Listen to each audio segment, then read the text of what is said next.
Oba, tudo bem? Hoje é um final de semana aqui gostoso, ensolarado. Tá um dia bem bonito, muito vento, vento sul, que eu lembro que meu avô falava do vento sul, que era um vento perigoso, que trazia doenças, que trazia. Eu lembro da minha avó mencionando isso que meu avô também falava. A casa aqui fica do lado sul, né? Então quando o vento bate na janela, as folhas batendo como tá aqui, então, pode até ser que durante a filmagem assim, a gente escuta esse roçar, parece unhas roçando, porque é uma primavera que tem aqui, que fica, não sei se dá para ver aqui, ela fica roçando, então à noite parece um bicho roçando na vidraça aqui e fica o tempo todo, esse sinal de que o vento está vindo do sul, né? E coincidentemente eu acabei tendo também uma dor nas costas, eu não tenho, é raríssimo eu ter algum problema de costas, né? Mas assim, uma daquelas que eu fiquei até na dúvida se era mais um problema renal, mas parece que não, parece que já está melhorando. Foi friagem mesmo nas costas, que é uma coisa, como eu falei, muito rara. Eu devo ter tido assim, menos de. Tem dedos, dá para contar nos dedos as vezes que eu tive, e sobra dedo ainda, né? Ao longo da minha vida. Então, eu estava vendo um vídeo, vários vídeos na verdade, de um site que chama Essentia, acho que é Essência, né? .org, que esse site é de uma organização sem fins lucrativos, uma ONG, de um filósofo, o cara tem dois PhDs, acho que um é em física e o outro é em filosofia, ou neurociência e filosofia, um cara assim mais jovem do que eu, deve ter na faixa dos 40 ou 50. Ele chama Bernardo Kastrup com K, né? Bernardo Kastrup, Kastrup.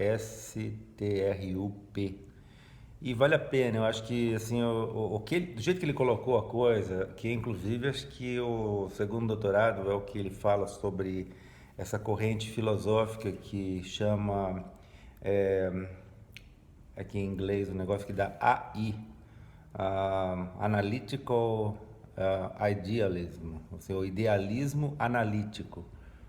Isso, quem é da filosofia me explicou que existem duas grandes correntes filosóficas, que são os continentais e os analíticos.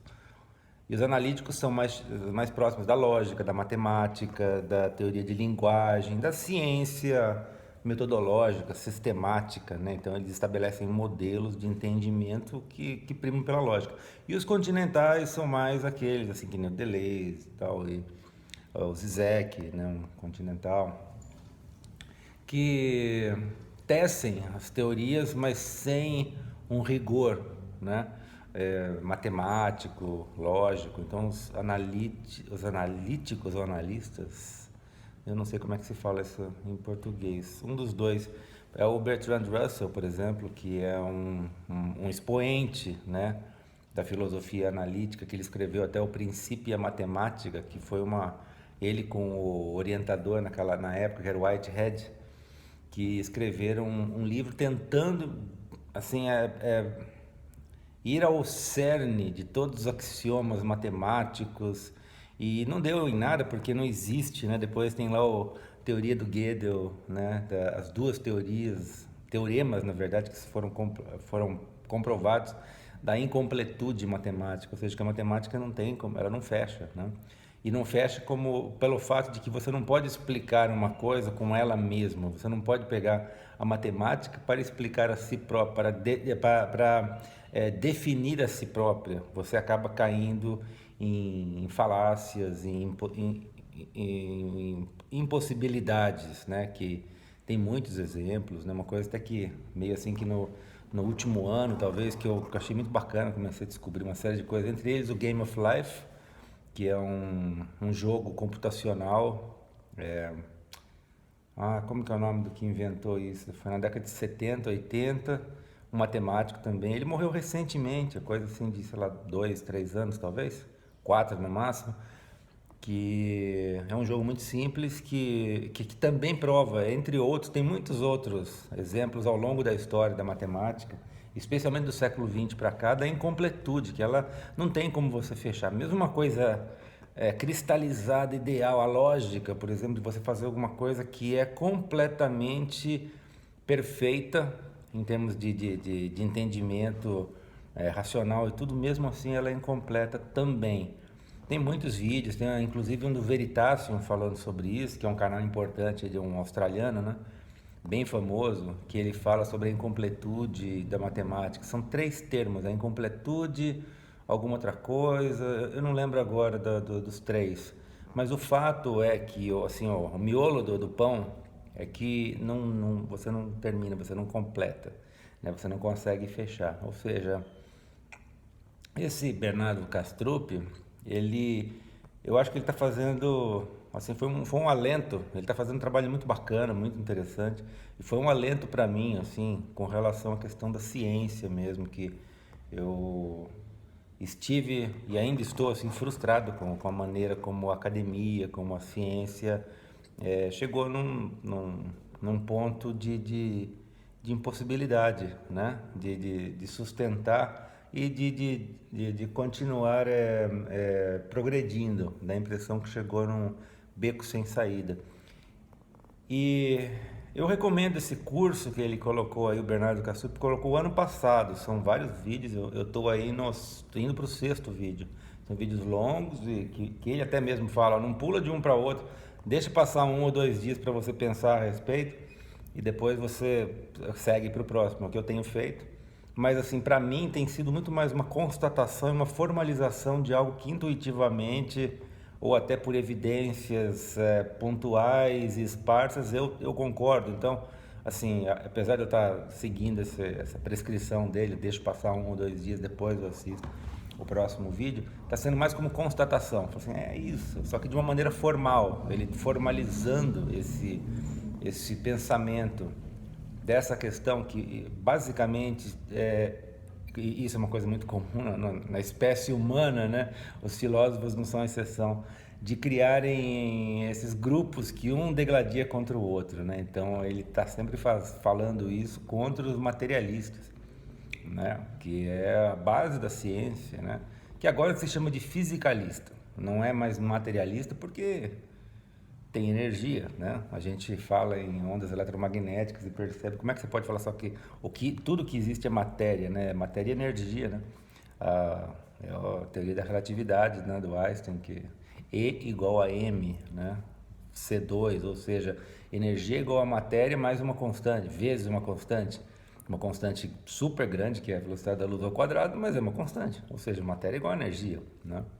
Basta você dividir por uma questão de unidades aí, mas é sensacional essa questão. Então, eles melhoraram o termo, em vez de falarem materialistas, eles falam fisicalistas. E aí depois vem a próxima corrente que ficou muito forte, que até me falaram que é uma corrente atual, muito importante, que são os panpsiquistas, que acham que a consciência está em tudo. Tudo tem um grau de consciência. Um átomo tem um grau basal, mínimo, fundamental de consciência, e aí as moléculas um pouco mais, e as células mais ainda, e vai indo, até a gente chegar nos animais, né, que tem sua consciência, sua expressão, sua emoção e tal, até, né, culminar em nós, na espécie privilegiada e única, né, única subespécie viva, né, que não entrou em extinção, pelo contrário, tem proliferado, né, bastante que dos Homo sapiens, né,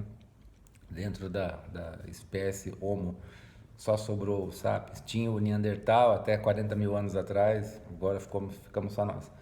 Então, ele explica nesse primeiro vídeo por que o materialismo ficou tão forte e o que, assim, a maneira que ele entende, que eu acho que procede, que é a questão da igreja, né? Que a igreja, o pensamento, a igreja ela era uma coisa extremamente poderosa. Que eu acho que os neopentecostais eles morrer de inveja, né? Assim, a força que a igreja católica teve, né? Até há pouco tempo, eu fiquei sabendo outro dia lá com um tio meu que coisa de, sei lá, no século XX, na primeira metade do século XX, não existiam cartórios.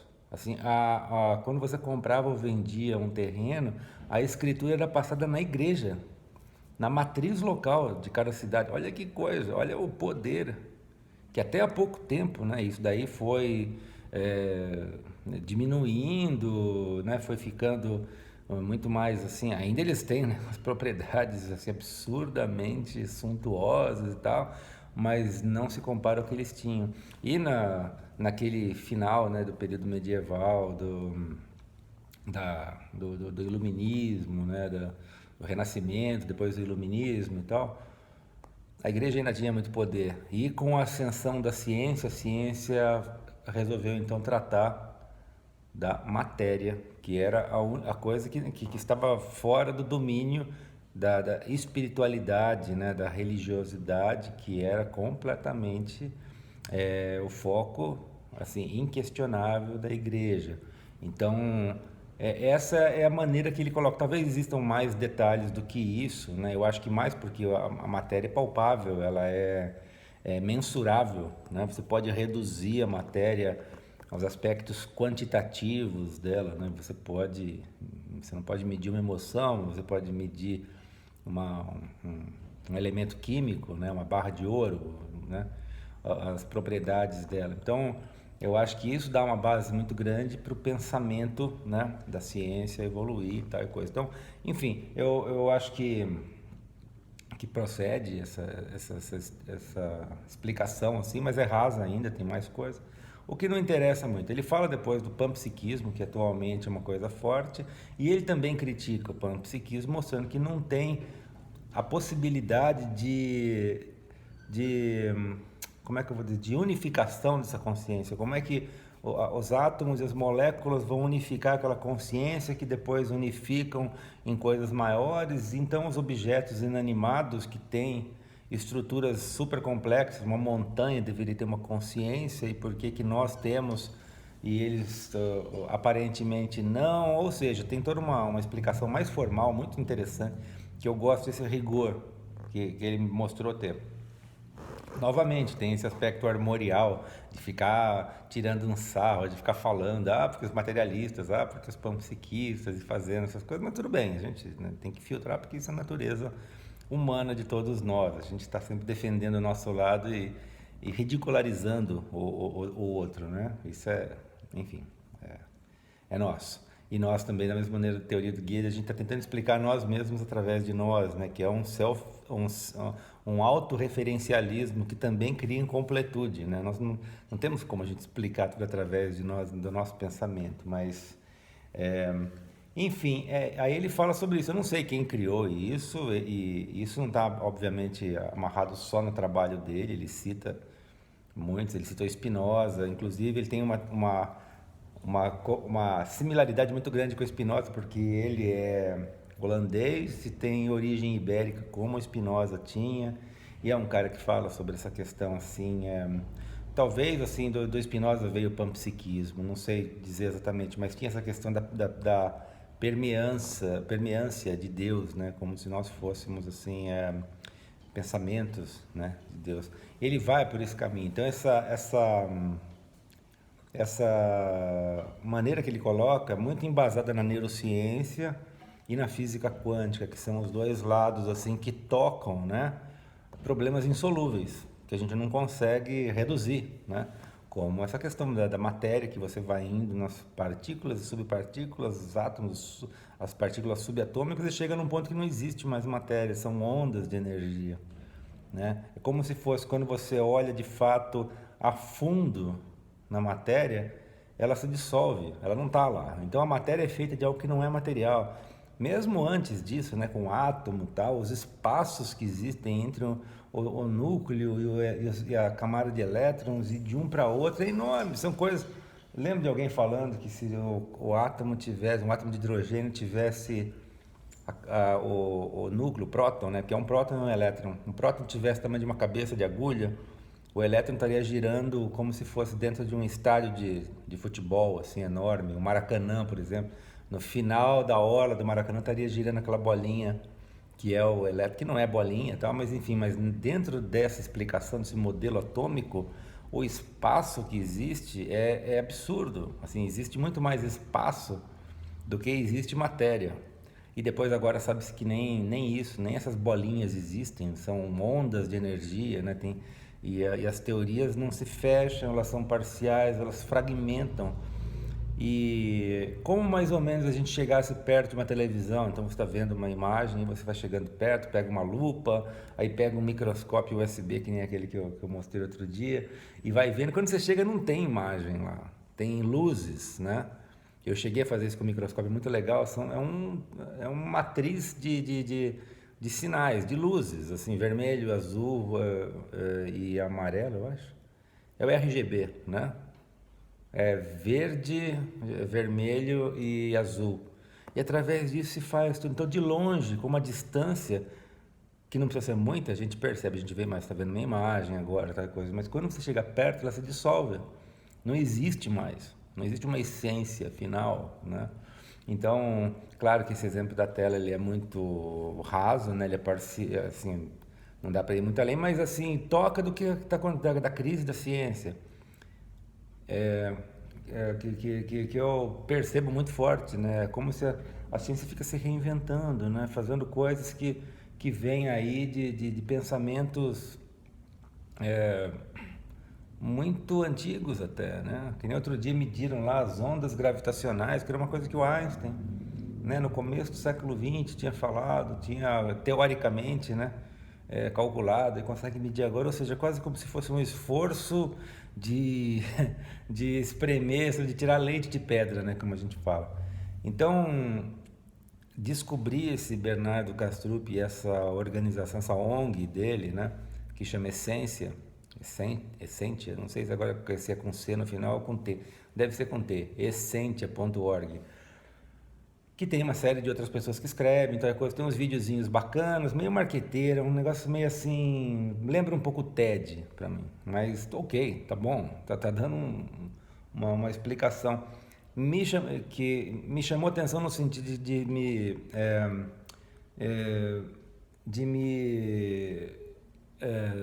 nossa, fugiu a palavra agora, mas de me instigar assim a gravar esse vídeo, a falar sobre essa. Será que não existe a possibilidade que de repente a ciência se destrave? Porque a filosofia ela é anterior à ciência, né? Como a matemática. Matemática e filosofia são bases da ciência, ela não é a ciência. Tem muitos cientistas que até falam isso, está errado. A matemática e a filosofia são anteriores, né? E a base, né, do pensamento científico está estruturada, está fundamentada no materialismo, que agora chama fisicalismo e tal. E o fisicalismo não para em pé mais, assim, conforme a gente foi percebendo, conforme a humanidade foi percebendo cada vez mais sobre as questões fundamentais, como a questão lá também que ele cita como que é? The hard problem of mind, o problema duro da mente, né?